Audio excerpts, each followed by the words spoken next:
Ci sono circa 1300 terreni tra zone industriali di proprietà dell'IRSAP, 700 cave abbandonate e dismesse, 4 siti di interesse nazionale, 511 terreni oggetti di bonifica che la Regione ha intenzione di mettere a disposizione per gli investimenti degli imprenditori privati nel campo delle energie rinnovabili. Questo quanto ha annunciato l'assessore regionale dell'energia e dei servizi di pubblica utilità, onorevole Roberto Di Mauro, intervenuto da remoto alle giornate dell'energia che si sono svolte nell'ambito di Ecomed presso la fiera di Mister Bianco. Alla manifestazione è intervenuto anche l'Energy Manager della regione siciliana Roberto Sansardo, intervenuto sui processi di decarbonizzazione che sta facendo la nostra isola, e Maurizio Costa, dirigente generale del Dipartimento dell'Energia, intervenuto affinché non si fermi il circuito virtuoso dell'imprenditoria verso il green. Le energie della Sicilia sono principalmente le energie da fonti rinnovabili, quelle che noi oggi dobbiamo sviluppare, quindi fotovoltaico, eolico, idrogeno, geotermia, sono le fonti su cui bisogna puntare per un futuro sostenibile e per un'economia circolare. Per far questo bisogna assolutamente che le istituzioni continuino a dare le giuste direttive normative affinché gli operatori economici possano indirizzarsi in questo settore che è strategico per il futuro, senza il quale veramente siamo assolutamente indietro rispetto ad altre nazioni. Bisogna dare questa indicazione affinché non si fermi questo circuito virtuoso dell'imprenditoria che ha investito e sta investendo in maniera assolutamente ottimale per la produzione. Infatti i numeri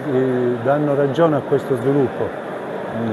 Gli obiettivi del piano energetico della regione siciliana sulle fonti rinnovabili dava al 2030 un target di produzione in megawatt che è stato già raggiunto quest'anno. Quindi vuol dire che lo sviluppo c'è stato e bisogna accompagnare questo sviluppo ulteriormente, però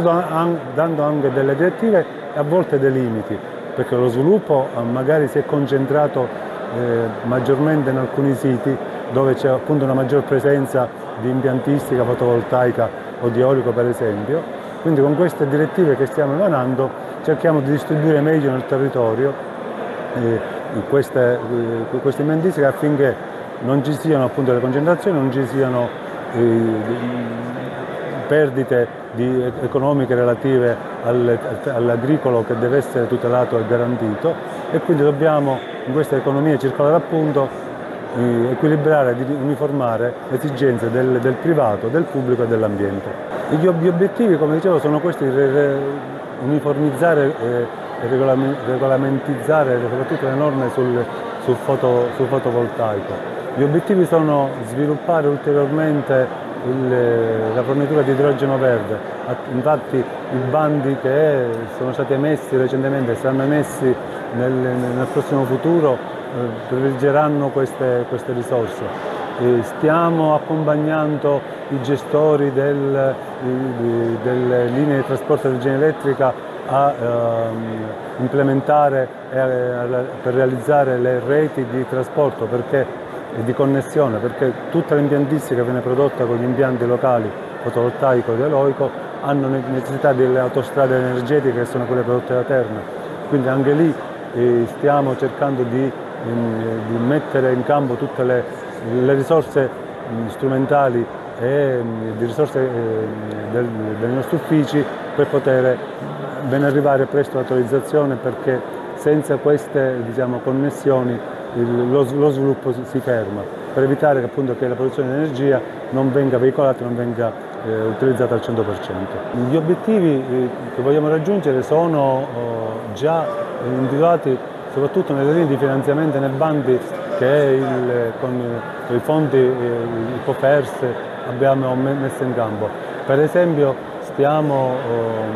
definendo la graduatoria per le definite comunità energetiche, cioè stiamo agevolando con una risorsa economica imponente lo sviluppo di piccoli impianti, soprattutto limitrofi ai grandi centri urbani per consentire l'autonomia, l'autogestione di strutture pubbliche o private o commerciali che possano autosostenersi con impianti di piccola dimensione, che non abbiano impatti sul territorio enormi e che possano appunto agevolare o essere, diciamo, nell'arco del tempo migrare da una struttura pubblica o privata senza appunto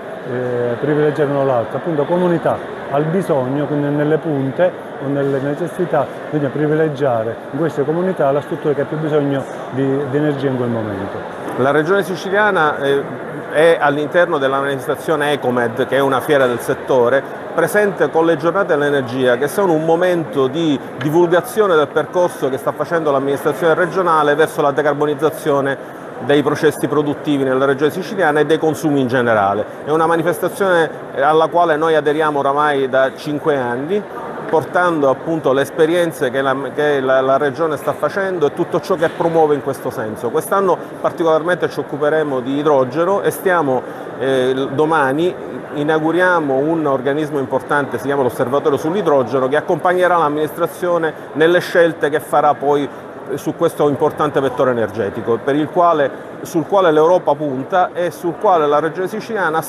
ha deciso di intraprendere un percorso di sviluppo di questo settore. Il piano regionale è stato approvato con delibera di giunta a luglio dell'anno scorso, ovviamente è un piano che nasce in un momento storico leggermente diverso da quello che stiamo vivendo in questo momento per la crisi energetica dovuta prima alla pandemia e poi alla crisi russo-ucraina, quindi avrà bisogno di un aggiustamento, ma è comunque un elemento importante che dà un segnale agli operatori del settore su come si intende sviluppare le fonti rinnovabili nella nostra regione. Fondamentalmente le fonti tradizionali, cioè l'eolico e il fotovoltaico, che vedono la Sicilia ovviamente in una posizione privilegiata rispetto al resto dell'Italia, perché da noi il raggiamento e ventosità sono più elevate, quindi consentono di avere una produzione più importante a parità di potenza installata. Questo si accoppierà ovviamente col fatto che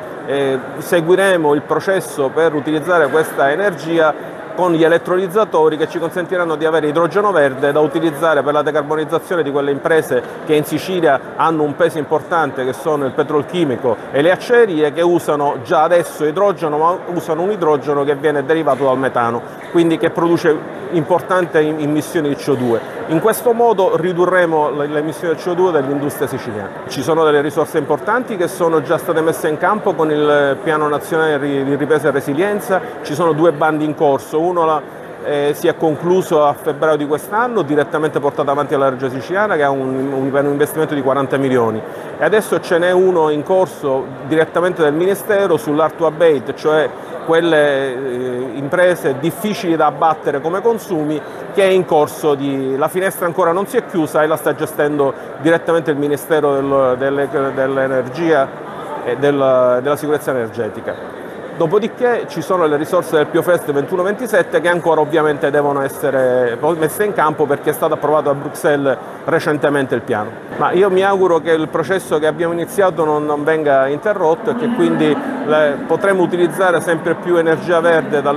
sulla nostra terra, e quindi fare diventare anche attrattiva dal punto di vista energetico la nostra regione, come lo è già dal punto di vista turistico e naturalistico.